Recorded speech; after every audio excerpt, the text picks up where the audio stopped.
From the center of the Kremlin labyrinth, Ligachev ran the party bureaucracy, and this bureaucracy ran the Soviet Union. It was the source of his enormous power. They say that I am omnipotent. It's not true. I'm just one member of the Politburo, and I accept the discipline and abide by the rules of the Politburo. Yeltsin complained on many occasions about Ligachev.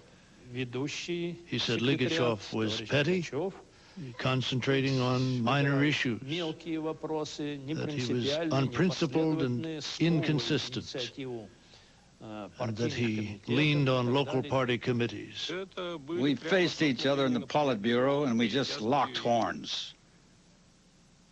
It was an open war. Yeltsin is all talk, and when push comes to shove, he's never actually achieved anything. So let's judge by the record and then decide. We had very violent arguments over the question of privileges. He believed there was no such thing as a privilege. He'd say, that's just what my people deserve. So what? Ligachev's bureaucrats were a caste apart, separated from the rest of Soviet society by power and by privilege. In Moscow, Yeltsin took on the bureaucrats. He began a campaign against party perks and privileges. He was the first Kremlin politician to make sure he was seen as the man on the street. Foregoing his own privileges, he went shopping with the masses, and occasionally he left his limousine at home, although he didn't forget the camera crew.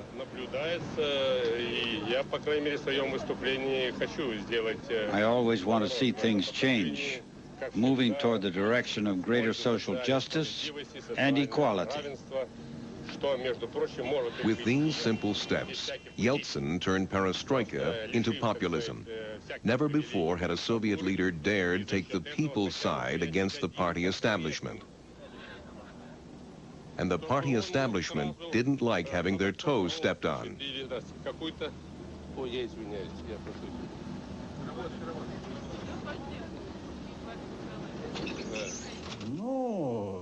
Well, you know, a public bus. You know, people take the bus every day, even party officials. When I take the bus, for example, it's not considered a national feat. Yeltsin and I live in the same building. Sometimes when I'm waiting for the bus, he'll drive by in his big car to fight against my privileges. They didn't understand. They said, "Why are you doing this?" They seemed surprised. I said, "If I'm going to a factory, I want to travel like the workers. What's so special about that? If I want to give my driver a day off and have no car, I take the bus. Well, so what?" Yeltsin's campaign was more than just photo opportunities. Behind the scenes, he was taking the Moscow party apart. He suddenly began a wave of sackings, many unnecessary. He would shout at us viciously, even over the most trivial things.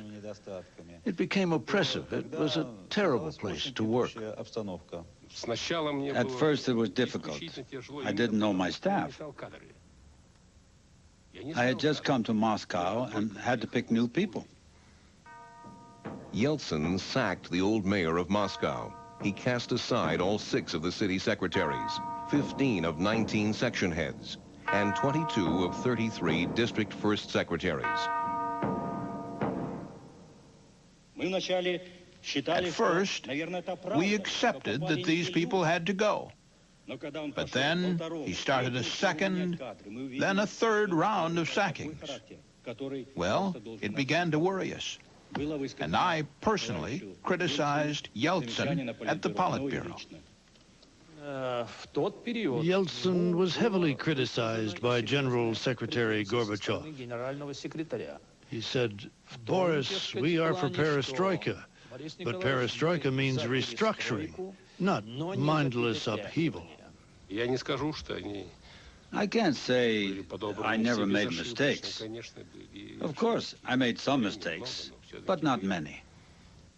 As usual, when Gorbachev took his summer vacation, the deputy leader, Yegor Ligachev, was left in charge. Throughout that summer of 1987, the Politburo continued to criticize Yeltsin and the way he was running Moscow.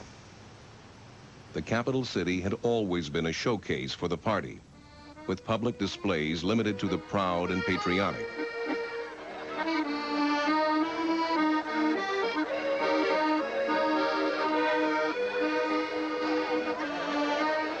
But under Yeltsin, things began to change.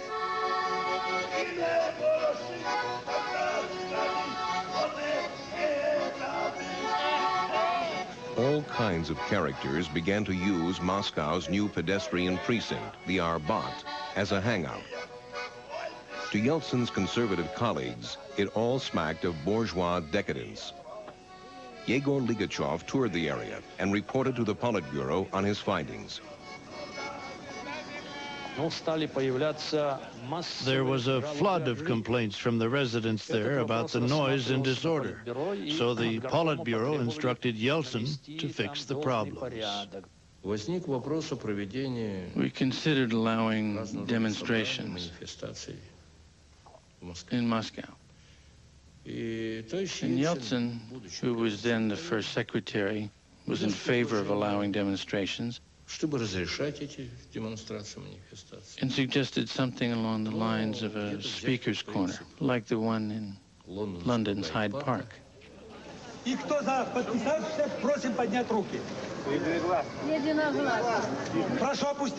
Yeltsin allowed nationalists to demonstrate on the streets of Moscow.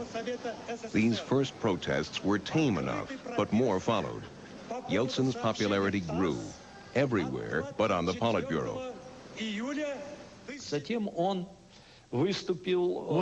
Yeltsin had spoken to the diplomatic corps, and he even admitted to them that we had political prisoners in the Soviet Union. He even told them how many. And that caused a negative reaction in the Politburo. I decided that whatever my ideas were at that time, it was useless to try to get anyone there to pay attention to my views, my plans. Nobody took them into account. So I thought, why make it hard for myself and for them? In August 1987, when I was on vacation, I received a personal letter from Boris Yeltsin. He asked to be released from his duties as Moscow party leader. I didn't rush into anything. I kept the letter to myself. I didn't even tell the Politburo.